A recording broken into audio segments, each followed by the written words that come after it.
Folks, you're very welcome to this edition of Sound Shack 49. It's good to talk. I have a very special guest in with us tonight. Somebody I've admired and followed for a long, long time. I first seen this man's band in '87 in Hawkins Bar at an AIDS benefit gig, and they blew me away. I had the records from when I was young, and yeah, just a huge fan. So, folks, we have Mr. Pete Holidai from the Radiators from Space, Troubled Pilgrims, and now have your own album out, Pete. That's right, solo art. Well, it's actually it's called Electric Jukebox Volume 1, and it's actually my second solo album. I did a solo album called The Devil's Guitar. I actually found it hard to believe that I actually did it maybe about 12 or 13 years ago, when I had my sort of first little home studio, But the Devil's that Fallen Angel was on that. Was it? That's right, yeah. Falling Angel. I think I remember that. That's right, yeah. So that was it. But listen, I seen the gig in Whelan's. A proper, some great memories. Some of the songs, really, really lovely. It's a great gig, and it's a lovely little venue. I don't mean that in disrespect at all. It's just so nice to see somebody and see everybody do their stuff. And we chat with a lot of the lads after. Had a chat with Tony and after. So yeah, it was really good. But the album is, I can't say enough about it. I love it. It's on in the car the whole time. You must be proud of it. Oh yeah, very much so. Yeah, it can be for a few reasons, right? Now the difference between Electric Jukebox Volume 1, as I call it, and the first one is on the first one I more or less did everything. I played everything and programmed everything. With Electric Jukebox, I decided to, and I think it was a good move, I decided to bring in other people to play on it, such as like Paul McClune's doing some backing vocals on it, and John Perry of The Only Ones did a bit of guitar, etc., and Tony St. Leisure did a bit of guitar, and so on and so forth. Jason Douglas on some saxophones, and then the Queen Bees, who they're really working away in their own career. I think they're over in Manchester this week with Imelda May. But they came in to do backing vocals. I got them by mistake because they actually came into my studio to put vocals down for Mary Stokes' band. And I said, oh, look, while you're here, can you just do a hey on this song? It was the jukebox in the corner. Would you give me a hey? And they did that, and they thought it was great crack. So later on, then I got them in to sing backing vocals on 3 or 4 tracks on the album. And then I was delighted when they agreed, along with Jason, the sax player, to be part of the live band as well, which is and great. what a night! They were like brilliant. They had so much, so it's great. I think they elevate it. They elevate the whole thing. That's what I said to them. I said, you have a band, having you and Jason on stage, it just elevates the whole thing for me to a different level, It takes away. But a great look on the stage, and you see them there on the back of vocals. Yeah, very impressed, and like a really good night. Yeah, I know Tony got up before, sang a few songs. Like the whole thing, the whole night was really good. Yeah. As I was saying, I always sit beside the sound engineer, so to get the good sound. But yeah, very enjoyable night. The album is great. I just really enjoy it. Folks, get out and have a listen to it. You will enjoy it. Throw it on the car if you like. I love some of the covers of some of the single covers you've done with it. Like the 70 shoes and stuff like that. Yeah. But it was all part of the whole. In the album, we can talk about the radiators and all that stuff in a while. But seeing we talked about this now, it was the whole point of Electric Jukebox and why it was called Electric Jukebox is like, for my generation, certainly in our teens, the jukebox that you would find in the corner of lots of different venues, I guarantee you that you could, if you found the jukebox, you could look at all of the songs and a lot of them would bring back memories. So I wanted to basically revisit my influences, and the influences for most of the punk bands was glam rock. That was 5 years previous, 72 to 77, and with artists like obviously T-Rex and David Bowie, early Roxy Music, Mott the Hoople, the Sweets. I think Slade never really did anything for me now, but they still made some great records, etc. and so on. But so I wanted to reinvestigate just the sound of it, and the types of songs that they used to write. I just said no one's really writing songs like that anymore. So I'm just going to have a go and write new songs that combine sort of my glam rock influences along with my punk roots as well, you know? Yeah. Because they were sort of different energies, you know? They were different energies. And where glam rock was, you know, the arts in general can go through these phases, what you might call fantasy and then realism, you know? And so where glam rock was almost like a fantasy music. It was designed to take you away from all the crap that was happening during the week, even at the time in the early 70s when you had the oil crisis. It was economically tight, etc., strikes and, you know, violence, etc. So glam rock music allowed you to sort of take your mind away from the whole thing, you know, even just for Friday night or Saturday night, you know. And That then was lo and behold, then like 5 years later when punk kicked in, that was then suddenly back to realism, back to reality, you know. yeah, you had the TV shows. Mark Bolan had his own show. You had stuff like that. But like, I love, like, on your album, you've loads of little bits. But the minute I sort of seen the album, seen the lay, and been in that night, and you hear songs like "Hot Love" on the TV screen, I'm immediately brought back because I grew up listening to. I'm the youngest of five brothers, so all glam rock, you know, the sweet. As you sort of said, Bowie was a huge influence. Mark Bolan was a huge influence. So, like, that was it. I immediately, when you read the lyrics and see them, there you go, you just run back. But I love it, and you sort of say who you had on it. You know, the Queen Bees now, the backing vocals, saxophone, everything else is great.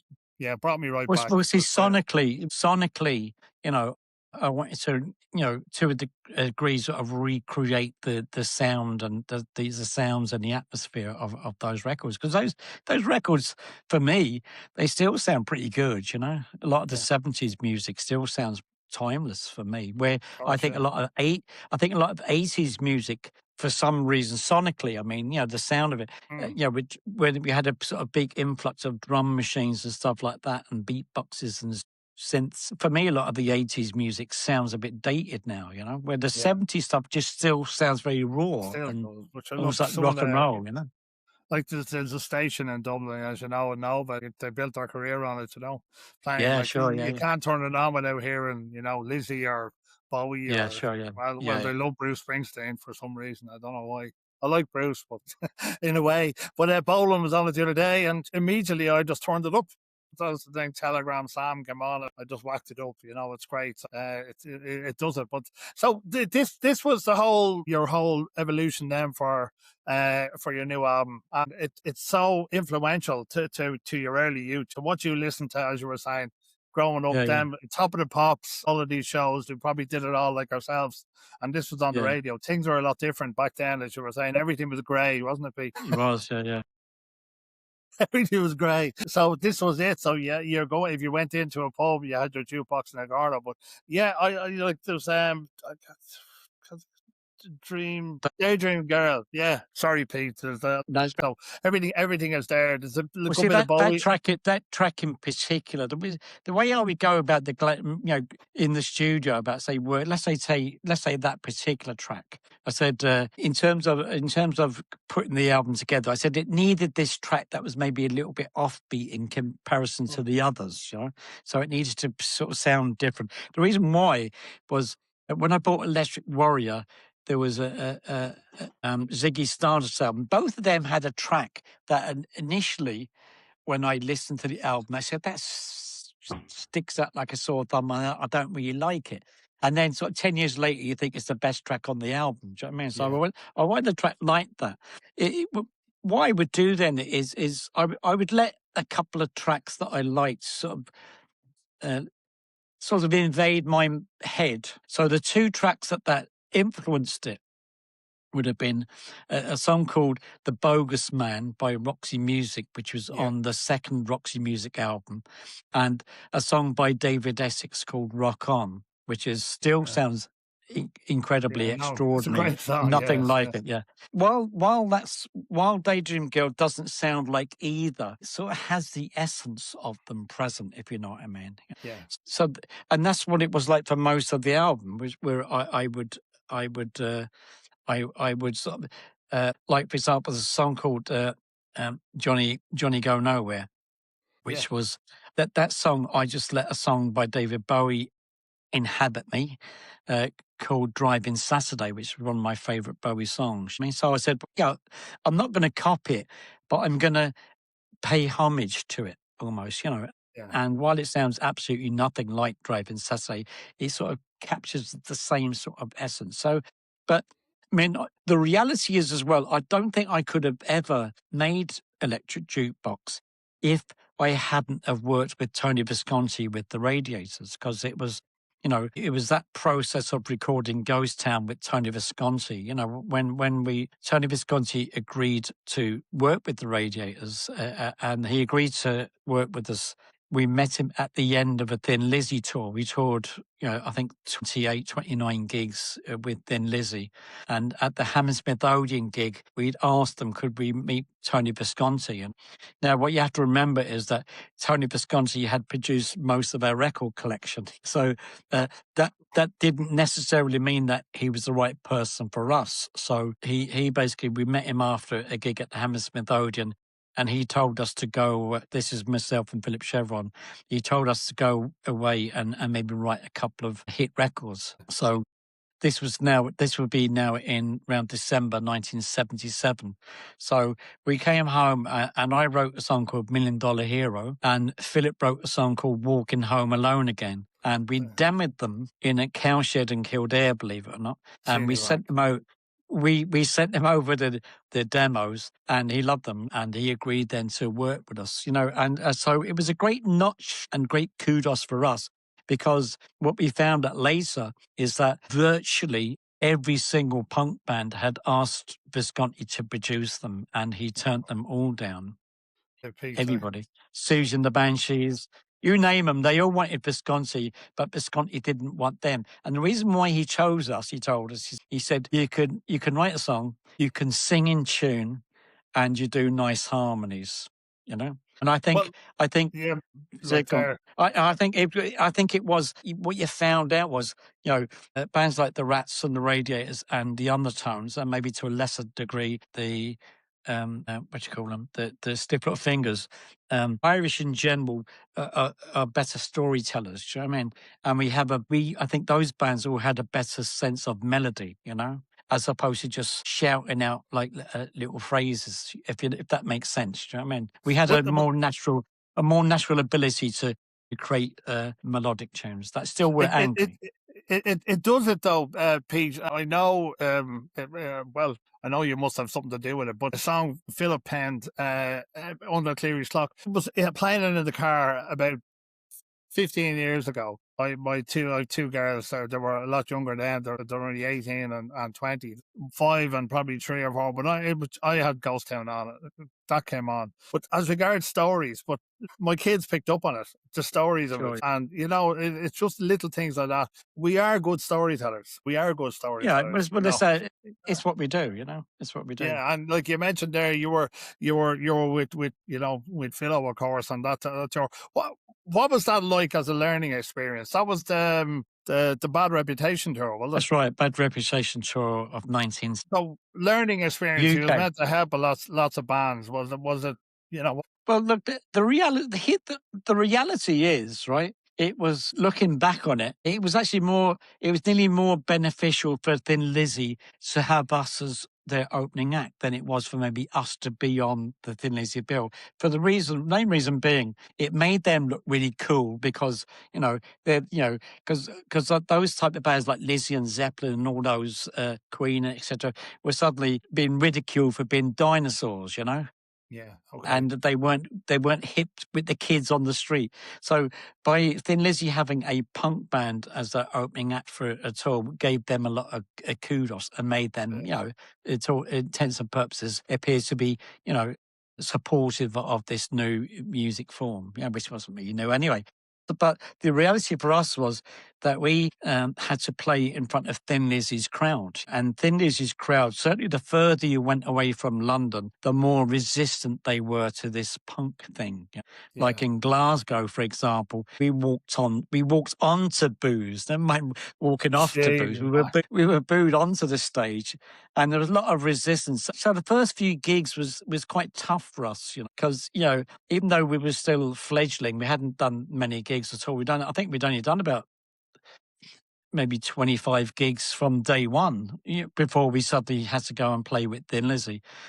So from being loved and adored in Dublin, suddenly we were not loved and adored. There were people, shouting and screaming for us to get off. But anyway, initially, it was tough, and we sort of began to want to maybe get off the tour. This isn't really suiting us, Funny enough, it was the promoter, a fellow called Adrian Hopkins, who was promoting the whole tour. He just sat us down and said, "Look, just keep going, and give them, if they're giving you a hard time, you give them a hard time back." The next sort of really negative reaction walking on stage was in Birmingham. It was in the partisan towns, like Glasgow, Liverpool, Birmingham, Manchester, etc. was tougher for us. But so when we hit Birmingham and we walked on to this Radiators now, we walked on to this negative reaction. Suddenly our action was, "Fuck you! 1, 2, 3, 4, bang!" And we just pushed it to the back of the hall. And then, we ended up then, doing the gig on our own terms and walking off to let's just say moderate applause, which was a triumph, for so us. You would have had just was this just after TV Tube Heart? This album, TV Tube Heart would have been released. Yeah. So you hadn't Ghost Town released then, sure you hadn't? No. This was before Ghost Town. There was no plans for that. Yeah, this was just, we were out promoting TV Tube Heart, Yeah. And to give you some idea, the last gig we did before the Thin Lizzy tour was in a place called Peterborough, where we played. It was in like a technical college or something like that, and it was a sold out gig to 2,000 people. Do you know what I mean? And suddenly we left that behind and went on tour with Thin Lizzy, playing to maybe bigger crowds, but not our crowds. But in terms of in terms of your question, what do we learn from it? We certainly learned a lot about stagecraft and having to, project to the back of the hall, etc., and maybe consider wearing makeup on stage, like eyeliner and, believe it or not, lipstick, because if people are standing 50 yards away, they can't make out your features. I mean, so you had to think of it in those terms, and then just generally in performance. I think the band that finished the Thin Lizzy tour was a completely different band to the one that started it. Because we were literally on automatic. We could just walk on stage, and instead of thinking what the next chord was and what pedal, we were just pushing everything out and actually performing. And then I remember we had a day off on one of the on the Thin Lizzy tour, so we actually fitted in another gig in London in a small pub. And when the record company came along to see that, they said that we actually pushed. We were still we were still on the Thin Lizzy tour mode. We actually pushed our performance to the back wall, which is what we should have been doing anyway, But so we learned a lot about stagecraft and professionalism, and we were always I think we always had a good professional attitude, Yeah, and you were with the band was Chiswick Records. So Chiswick Records, you had a lot of good other artists there on there. Like a few punk bands were on it. I think there was Motorhead or somebody were on it, weren't they? Motorhead were on it. They were on it for their first album. The Damned were on it as well for a couple of albums. After they left Stiff, they went on to Chiswick for a couple of albums. There's also little bands like a band called Johnny and the Self Abusers that split up and became two bands. One part of it became a band called the Cuban Heels, which was like a little mod band, and the other two formed a band called Simple Minds. So there you go. No way. So Charlie and Jim, we knew quite.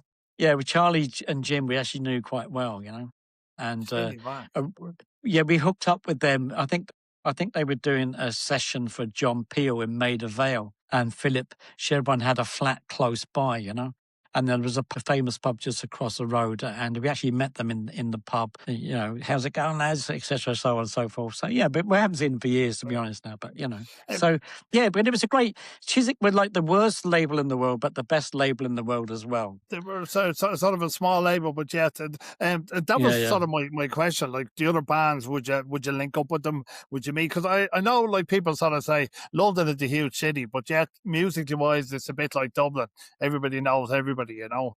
Yeah. You have certain pubs. It's the old stories back in the 60s when Jimi Hendrix played. You know, Sure, you yeah, had the Who, you know, everybody was there. The Beatles, everybody was there that same night. So it's yeah. like, It was exactly like that, because when we first arrived in London, we did something like, I think we did 12, 13 or 14 gigs, literally in 2 or 3 weeks, all in London, and every single one of those gigs, what you have to remember was Television Screen had been released, Enemies had been released as a single, TV Tube Heart had just come out, but no one had seen us because we were in Dublin. So when we arrived in London to play, every single gig we did in those first batch of gigs in London, like, for example, Phil Lynott came to see us.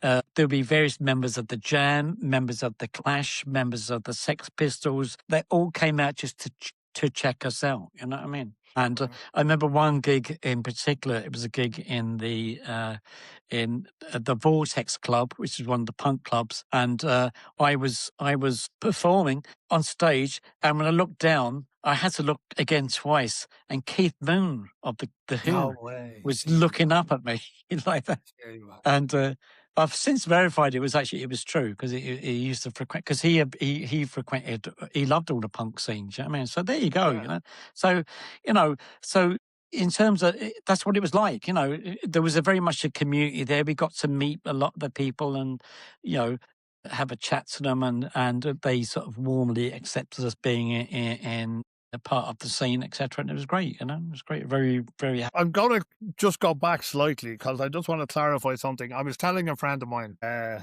was looking forward to you coming on. Like myself, he's a huge Rats fan, but I said, like Pete and the lads, that they were the first punk band to come out of Dublin. So he said no, that the Rats were, right?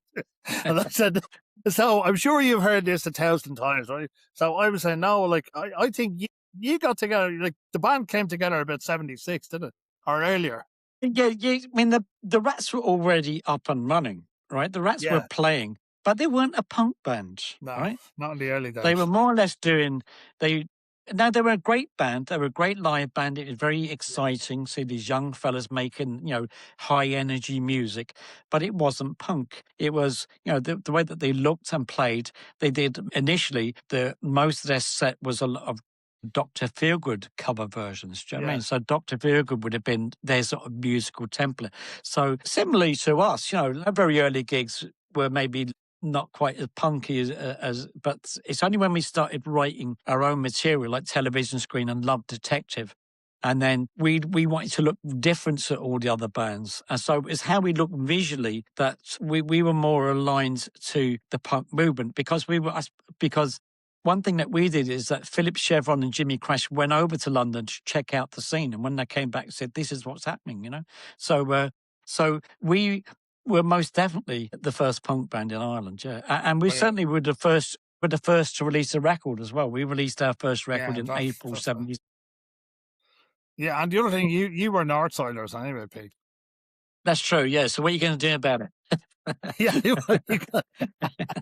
yeah, they were on the post side. So anyway, Tony Visconti, we're going. So TV Tube Heart, that was you had Roxy Girl, Sunday World was one of my favorites. I love it. That was on. And then so we met.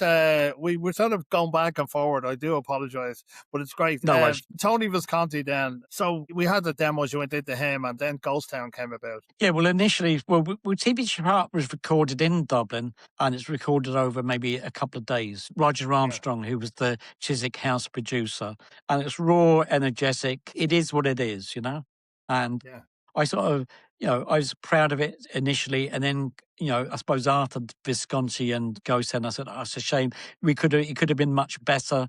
TV Tube Heart now. But now I said, look, it captured the band as we were at the time, Yeah, of course. So, but it was a big step up then going into what happened was we did the demos over the Christmas of '77 and sent them to Visconti, and he agreed to work with us.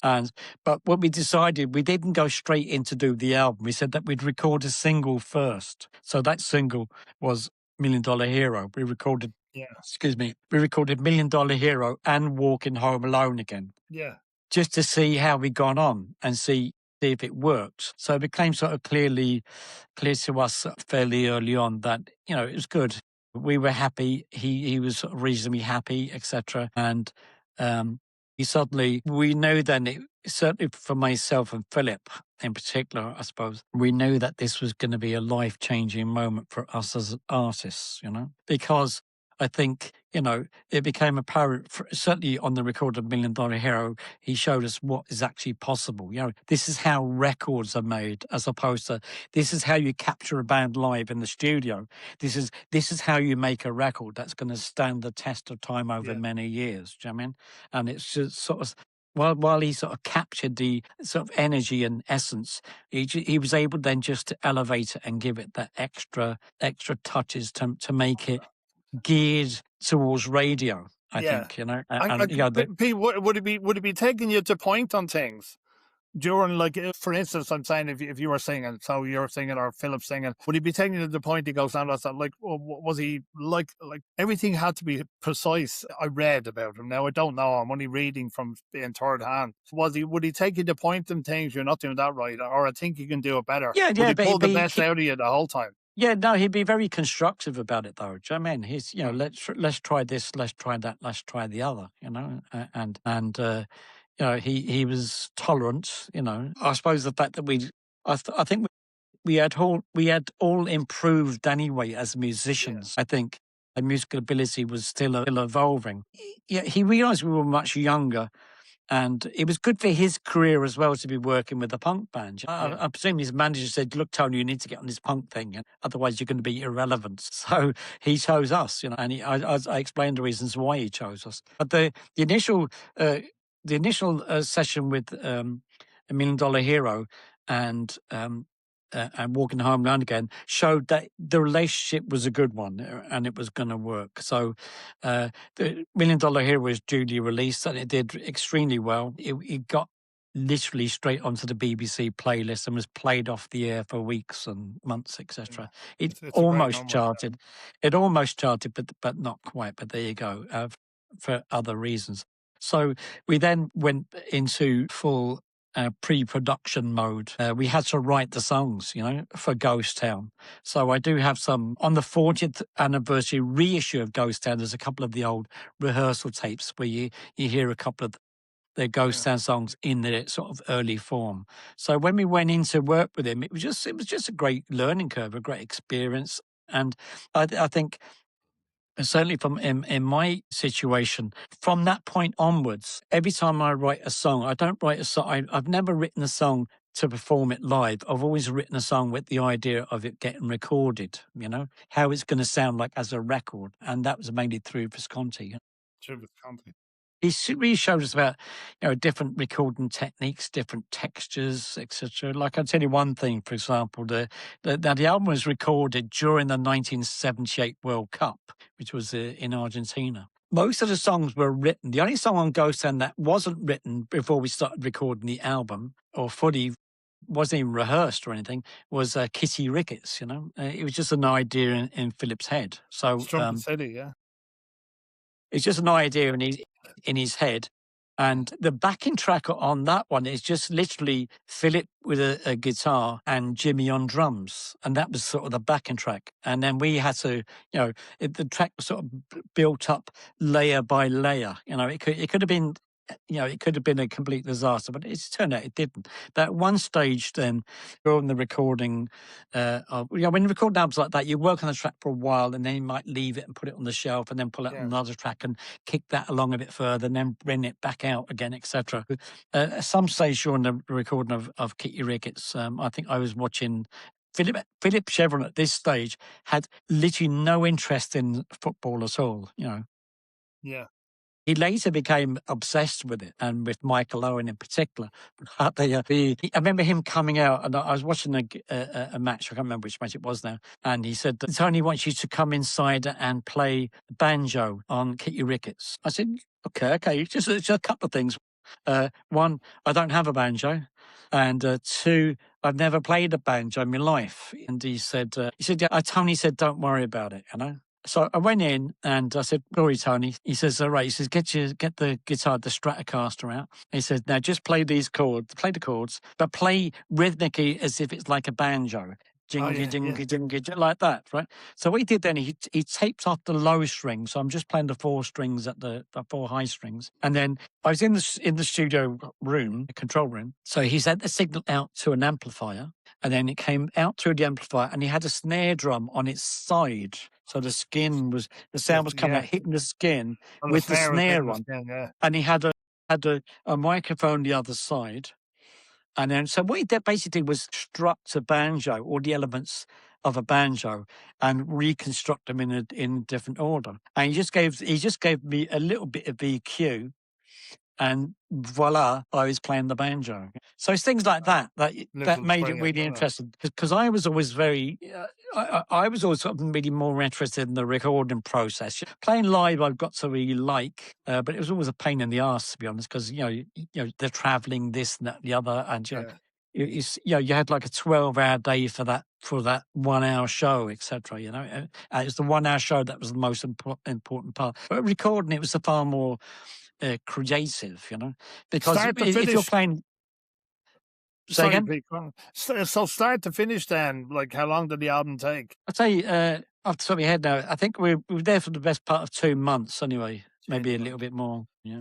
Well, he is right. It stood the test of time. I think so, yeah. But I think most of Visconti's recordings have, and most of them from the 70s, because I'll tell you why I think they stood the test of time, is because just the recording techniques at the time, it captured the human performances. Do you know what I mean? In other words, if you're recording this today, everything is perfectly in tune and everything is perfectly in time, where a lot of the 70s records, if you listen to, all the acts I mentioned, like T-Rex and early Roxy Music, Bowie, I mean, a lot of those records are imperfect, but that's what made them great. Yeah. Was the imperfections, the squeaking chair or the string breaking or this or the other, and that's... That is the thing, what you're saying about them little things. Like, I remember reading about a Led Zeppelin album, and I think they put Bonzo in the main foyer of this huge house and got that, that's right, the huge sound of the drums.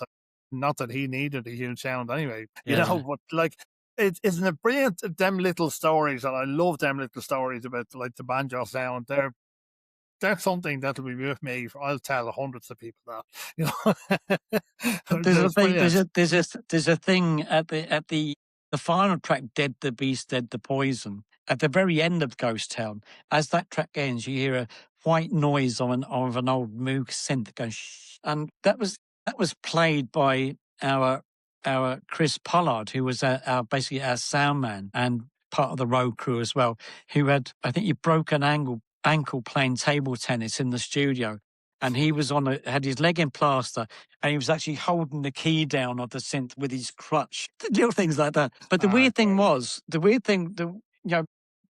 few years ago, Roger Armstrong at Chiswick sent me over the multi-tracks for Ghost Town, the original recordings, so I can put them on my screen and see the actual 24-track tape. Do you know what I mean? And I just began to sort of reinvestigate it, and so let's get up a track like Kitty Ricketts, and then I could hear audio. I could strip it right back down to just listen to Philip and Jimmy doing the backing track on their own, and then add all the elements that came in, so I could remember how it was all sort of constructed, and it was brilliant.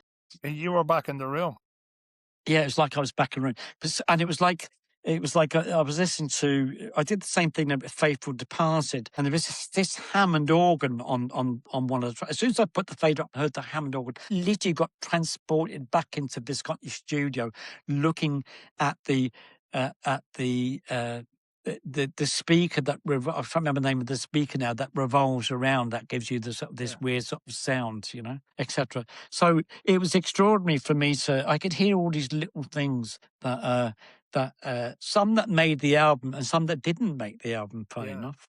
There was this very strange, peculiar thing that sent shivers up my spine, because on Faithful Departed in particular, I mean, the opening line, which is one of the great opening lines, I used to teach in Ballyfermot College, and I'd always give this an example.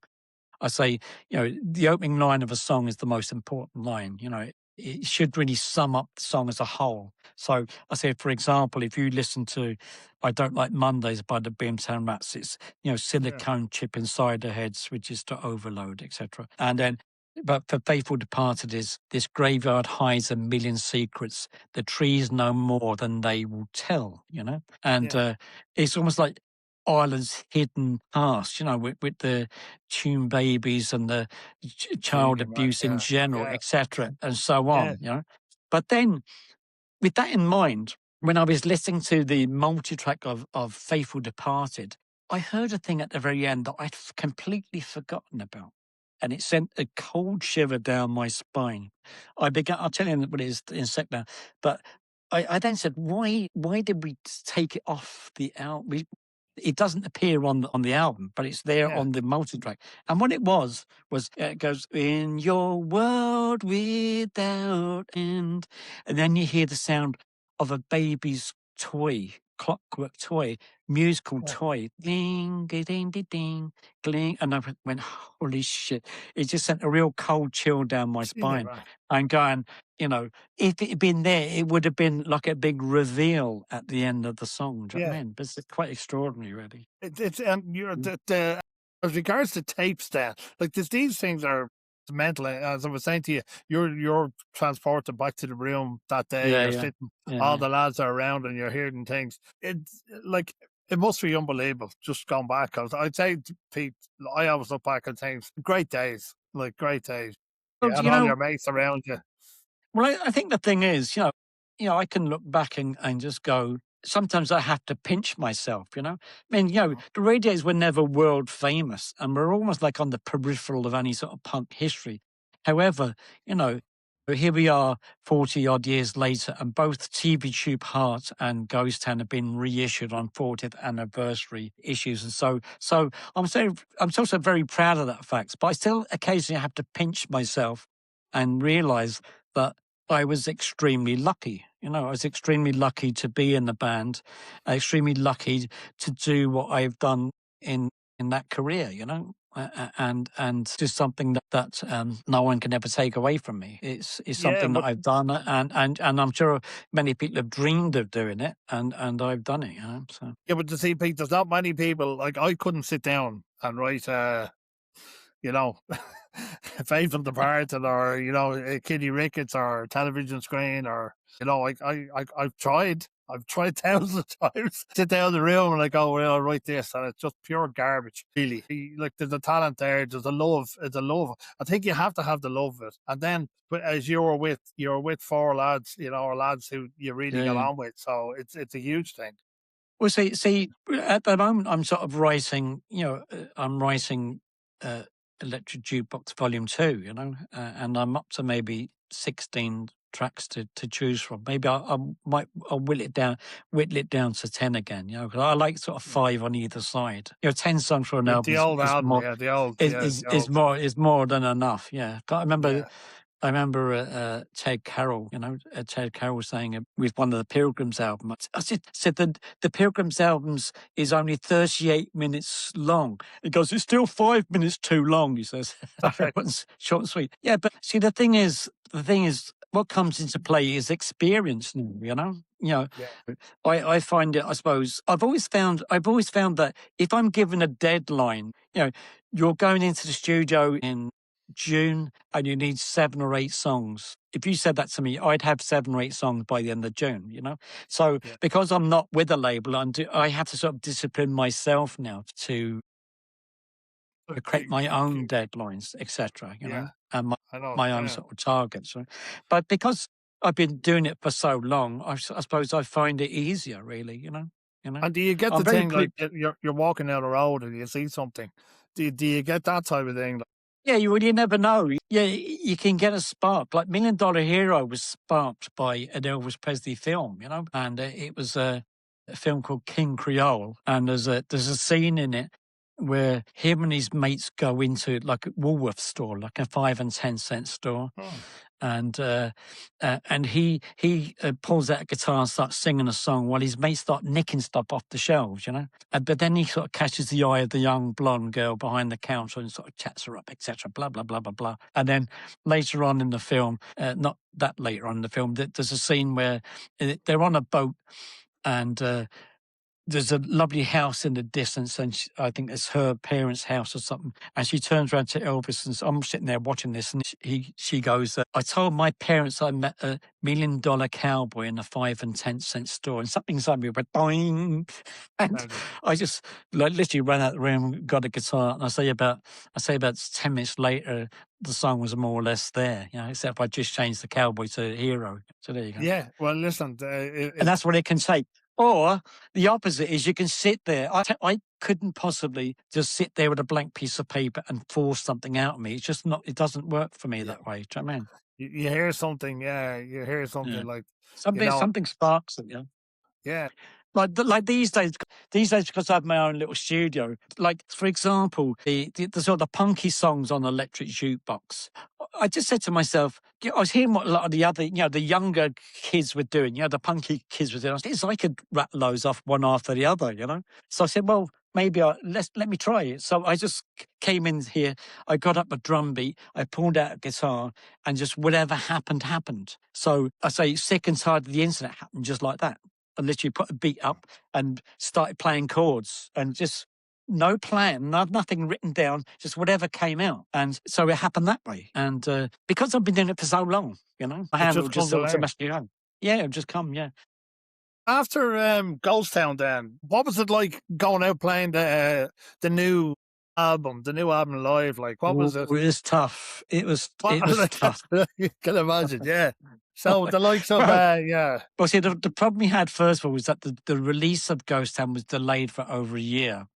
Okay, so it was recorded. If it had been released, say maybe September, October, around ironically, if it had been released, let's say around Halloween of '78, fairly sure it would have shaken everybody.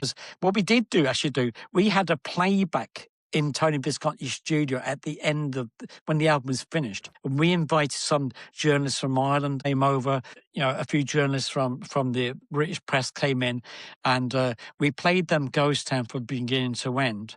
When Dead the Beast finished, you could hear a pin drop. And when we looked around, they were just all sitting there with their jaws open on the floor going, oh, they couldn't believe what they just fucking heard, And so the trouble is then it was delayed for over a year due to Chiswick's had a few issues, a few financial difficulties. Let's just say, leave it at that.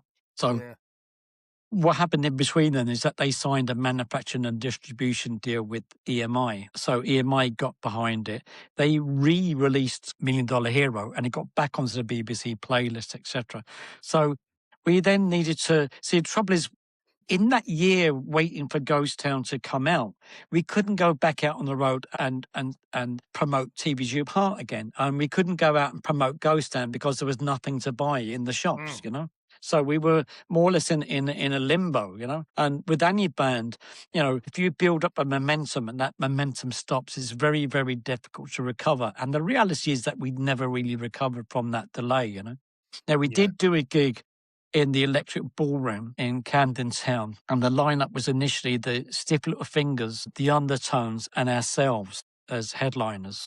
And we were going to then perform the Ghost Town album in the main. And I think the Undertones then got chart action with the Teenage Kick, so they decided not to do it, and we didn't really mind. So it ended up just being us and Stiff Little Fingers. And, the thing was that we then Stiff Little Fingers played, and of course they it was a real hardcore punk crowd, and then we came out and played Ghost Town. They more or less fucking threw stuff at us and told us to go away and get off, and they just weren't ready for it. Do you know what I mean? But we didn't mind. The thing is that we knew that we were doing something right, I think, because we wanted to sort of take the music somewhere else anyway. Because I think the reality was us playing songs like Kitty Ricketts was the most punk thing that you could possibly do, If you yeah, it was like I understand what you were saying about the journalists, because when I heard the album first, when I bought it, I was, I don't know, 13 or 12, about 1980, I think, 81, I think I bought it. Freebird Records, remember, and Grafton Street downstairs. Yeah. Go in there and get an album. And funny enough, I think SLF Inflammable Material. I think that wasn't long out or coming That's out. right. So Yeah. anyway, but like I used to go home every week with someone under my arm, the old vinyls, Yeah. It's here somewhere. But yeah, but I remember hearing the album for the first time, and I love that. But I remember you're saying, and I remember sort of, oh, Jesus, and then putting it on again, and like we all had favorite songs on the record, But it was one that I liked from start to finish. There's very few of them Yeah. albums around, Pete. I know There's what you very mean. few of them. That you sort of leave it alone. I can't name. I could probably name 5 of them that I like, but I don't think it's a bad song. I'm not saying that because you're here. See, when you were making albums in those days, you were making it for vinyl. So you knew you had 40 minutes, 20, a maximum of 20 minutes either side. So there wasn't room for filler. Do you know what I mean? If you couldn't write 10 songs for an album, then, you're not worth your salt, So it's when CDs came in, CDs had a capacity to play 70 odd minutes, Yeah.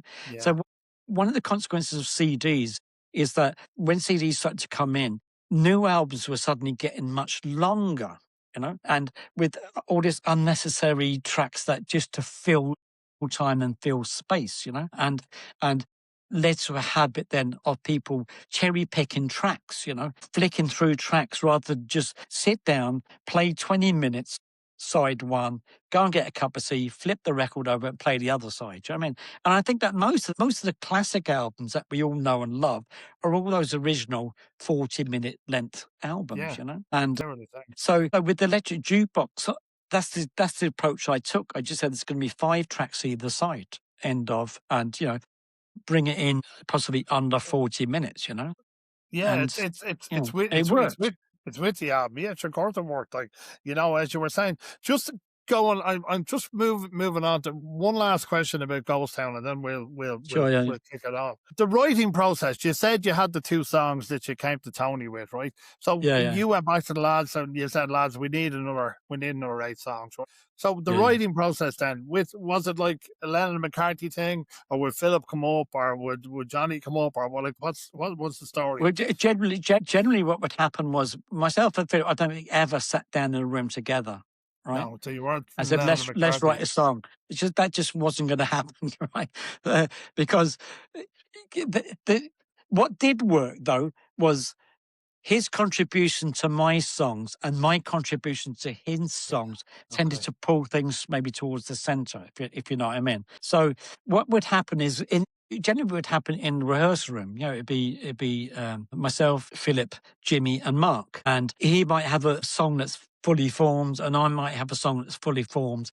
And then we would say, well, what else have you got in the little knicker drawer? Well, I've got this little bit here. And she said, well, I've got something that might go with that. So it's in the rehearsal room, we began to just say, let's have a look at the leftovers and see if we can make something out of it. But, it worked successfully because, things like Let's Talk About the Weather came through that process, and anything that has either Chevron Holiday or Holiday Chevron. If it's Chevron Holiday, that means that Philip wrote the lyrics. Then maybe some of the music. And if it's Holiday Chevron, that means I wrote the lyrics and maybe we both wrote the music, etc. So, so we sort of constructed ideas together in a rehearsal room, we would tape and record everything, and we would sort of review it and go back, and I would say, Phil, I can't write fucking words for this song because you've got this really annoying little guitar bit that's in the way. So can we do it without that guitar bit and things like that? You know what I mean? So, but it was good. It was very sort of constructive. Do you know what I mean? I think overall. I know what you mean. So you went out live and all that. Unfortunately, then, the band sort of parted ways in the early 80s. Then, Pete, we had a little last chance, believe it or not, and not a lot of people know this, but our sort of last chance was manager came on board for the first time. All this time we had no management, or no big heavyweight management. I think it might have made a difference if we had had management. But we had this manager on board, and the record company said, well, we'll give it one more try with a single, right? So the manager, a fellow called Dave McConaughey, he said, well, I know this guy. He works with a band called the Buggles. and his name is Hans Zimmer. We'd never heard of him. So yeah, sure, yeah, right, yeah. Let's meet him.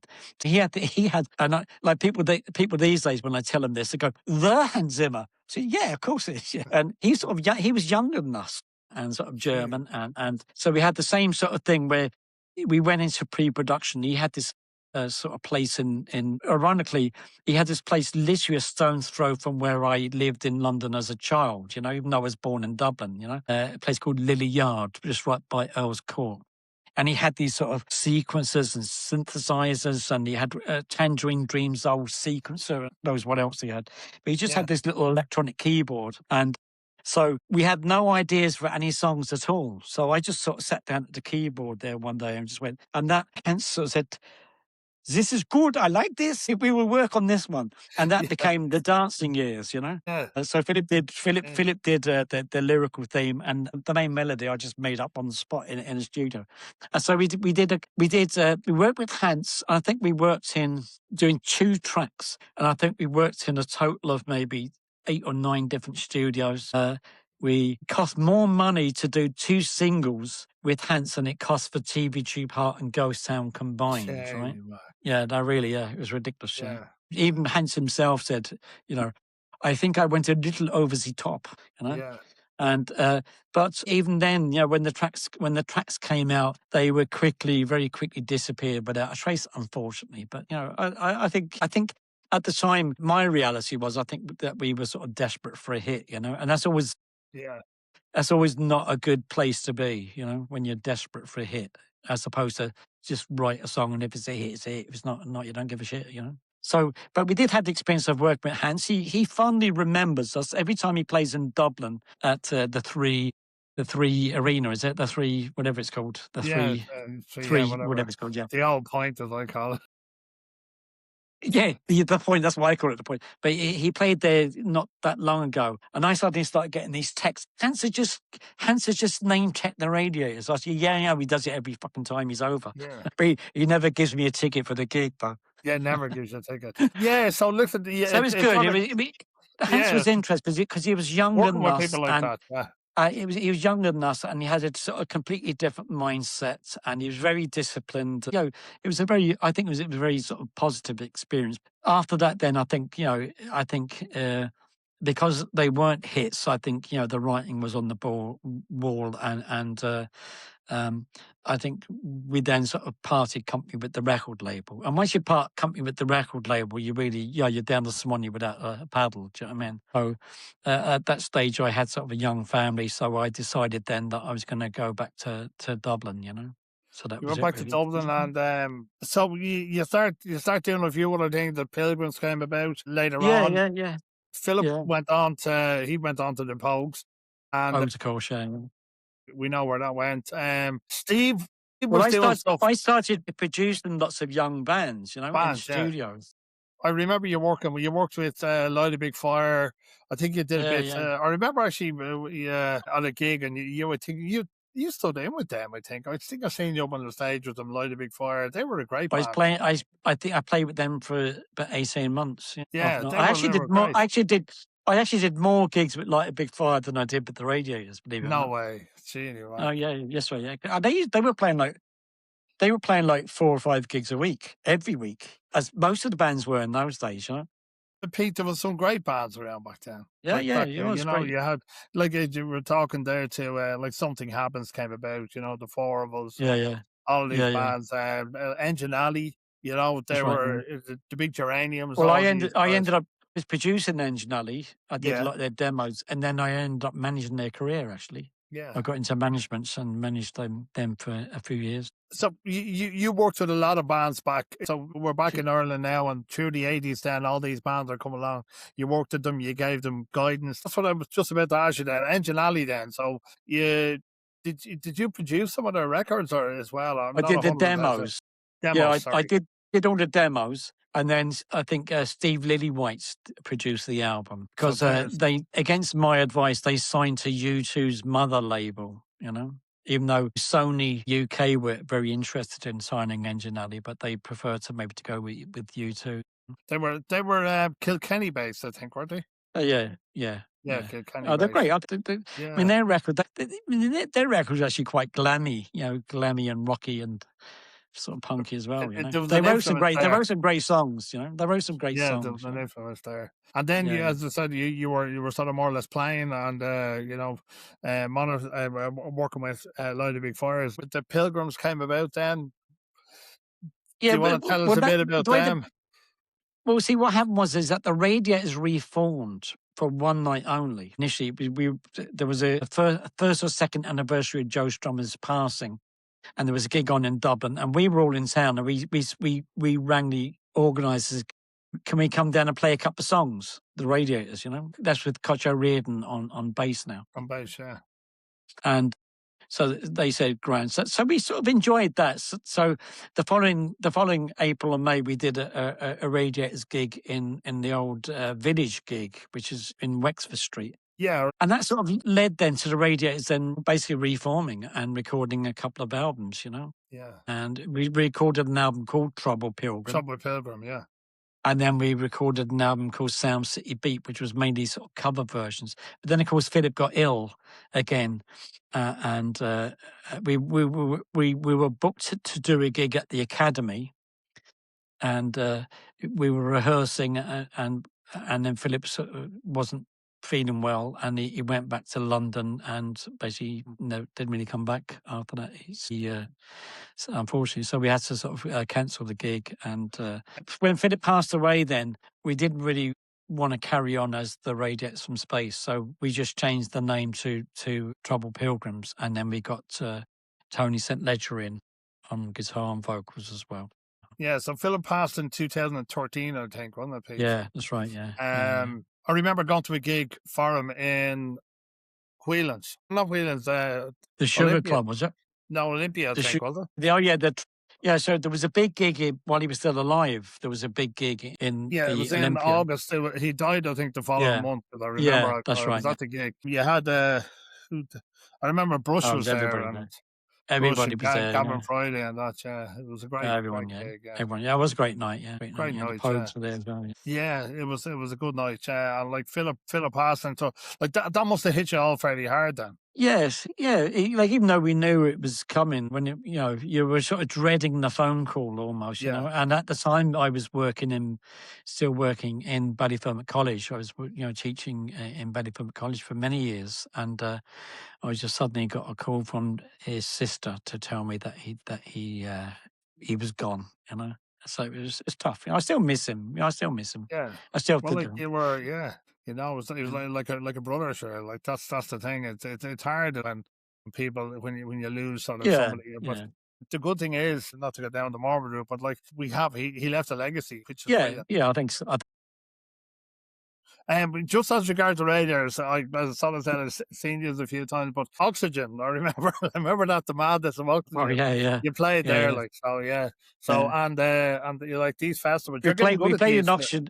I remember I was played in Oxygen. I was actually working for RCE the day before in one of the mobile recording units, and then the next day I was playing at the Radiators.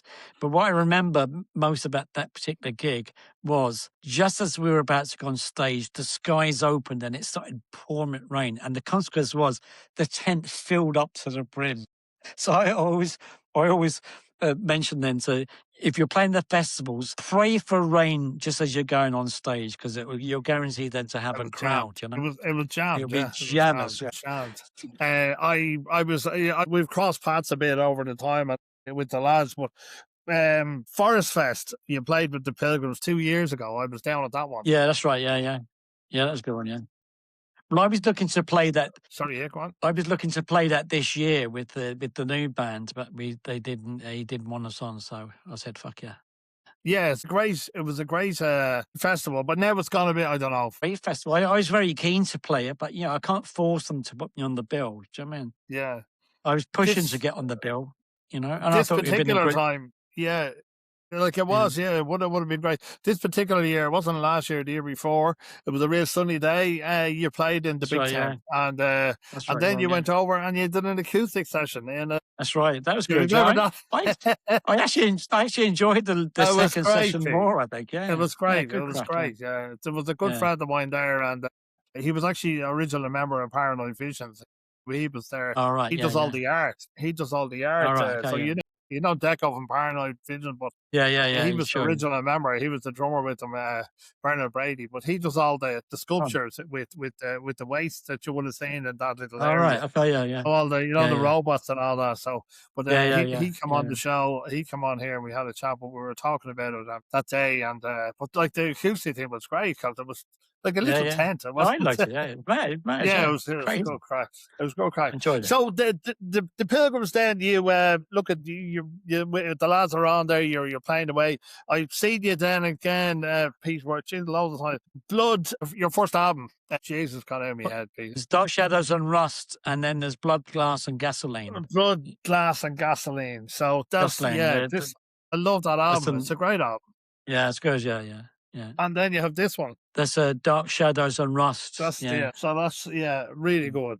Yeah, really good. As regards to recording them, then you had a different sort of a different take on them. Well, the first one, the band were in the studio in what I don't think it's still going now, Westland Studios, which is the same space. I'm trying to remember what it was called Lumbar Studios years ago. So where Dark Shadows and Rust was recorded, it was in the same space that TV Tube Heart was recorded. So it was quite, but there was a resonance there, let's just say that. Recorded and mixed there. With Blood, Glass, and Gasoline, we did the backing tracks up in the Hellfire, up in the mountains. And we finished it off in the studio here. Myself and Tony finished it off and did most of the overdubs and stuff in here. And the two albums are so a bit different. Like, you have Animal on Dark Shadows. Yeah, like really, it's like it's so. Raunchy, it's so ballsy, and then you have Swampy, sort of different. Right, yes, yeah. So, tracks like that really just stand out on the album to me. I love it. Yeah. So, like the ideas of some of the songs are two totally different albums, and then you're going back, like you're changing again, you're changing, which is a great trait. It's sort of like you're going back to your Bowie days. You're changing, no album's the same. As I say, I'm working on Volume 2 at the moment. So with Volume 2, what's going to be different from Volume 1 is the live band that you saw in Whelan's. That's basically the band that are going to be playing on the second album. We got 3 tracks. There's 16 tracks to choose from. There's 3 of them that are quite advanced now. Now we did release a version of Television Screen. Yeah. That was the gig upstairs at Whelan's was about that. So what happened since then was Roger Armstrong came over, the original producer, to see the gig in Whelan's, and then he told us that the Roger Armstrong and Ted Carroll evolved into Ace Records, which is a huge company. And they sold that recently, a year or so ago. Now, the company that bought that over, they're going to bring back Chiswick Records, believe it or not. Okay. So Roger was saying, well, why don't you bring Pete out on it? And Andy Ellison from Radio Stars, they're both working. You should bring them out on Chiswick Records, but we don't know. But anyway, Ted Carroll then, who started, his whole business started with Rock On Records, which was like a record stall. Then it became The Shop in Camden Town. And then Chiswick Records was above Rock On Records. Now, Ted has since moved down to a place called Stamford, and he started up Rock On record shop again. I made a video for Television Screen, and he saw it on Facebook, and he emailed me and said, "Can I bring this out on 7-inch record on Rock On Records?" I said, "Yeah, of course you can." Yeah. So that's going to be happening in around about August, I think. Well, which is August, great. Not far off the 50th anniversary, though. And that's right, exactly. Yeah, that's right. And as regards Volume 2, Dan, are you going to bring anybody else in on it? Like I know you a New Revolution. I don't know. I might. It'd be nice to get a few. It'd be nice to get a guest or two. You know what I mean? For marketing purposes. Yeah. Well, they all help, Pete. No, seriously, no. Yeah, it'd be nice to maybe. I'm not sort of at that stage yet, but once I get the band on, I'll see if it needs anybody else.